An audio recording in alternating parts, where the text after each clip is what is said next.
Hey everybody, it's Eddie from Tokyo, and it's Thursday evening. I'm sure a lot of you are feeling quite sick. On the West Coast, you're going to be waking up to some shocking prices, unless we have a turnaround in the next few hours, but everything looks to be like it's pointing in a further decline movement. You know, the TA is not always dependable, but it does give us good indications. And the psychological part of the how people feel is actually, I think, more important to look at. And we are definitely in a state of fear right now. Fear and greed rule these markets. So everybody's trying to see exactly why the price is in a free fall. Do I think it's the Senate hearings? No, not at all. Do I think it's the Mt. Gox trustee who's selling? Maybe that's a little of it. But do I think it's fear? Yes, absolutely. You know, many of us went through the dot-com bubble. I'm a little older than most of you in the cryptocurrency space. And in 2000, 2001, 2002, I was in California, and I was in a dot-com startup. It was my third one, actually. We did make it into, we were a public company. We did a reverse merger. And, you know, basically fear overtook the market at that time. And investors were no longer willing to throw money at companies who couldn't produce the projected profits that they had all put on paper. And so, that money just dried up. So many of us were dependent on subsequent rounds of cash that was going to come when you met milestones. Well, you know, that's just for some of us, we didn't have enough runway to get off the ground.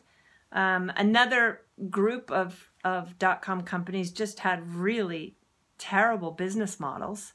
And I see the similarities in a lot of these ICOs. And then there are a few survivors.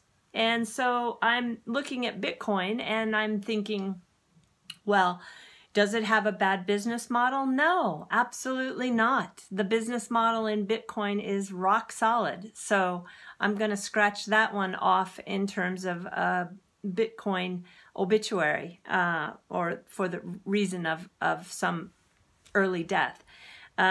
Do I think it doesn't have enough runway?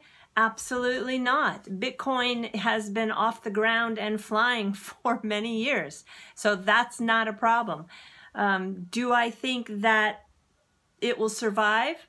Absolutely. I mean, really, I have no question to that answer. So, you know, I'm sorry that some of you are in this for speculative reasons, and I know that it's painful because many of you put a lot of money into the markets and had greater hopes, and maybe this is super scary, and I feel for you. I feel your pain.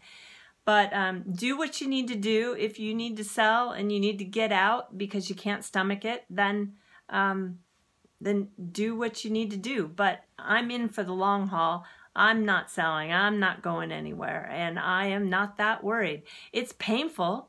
I wish we had you know, a price that was mooning, but we just don't right now. And these cycles of going down into the dumps like this could last a year, could last 2 years.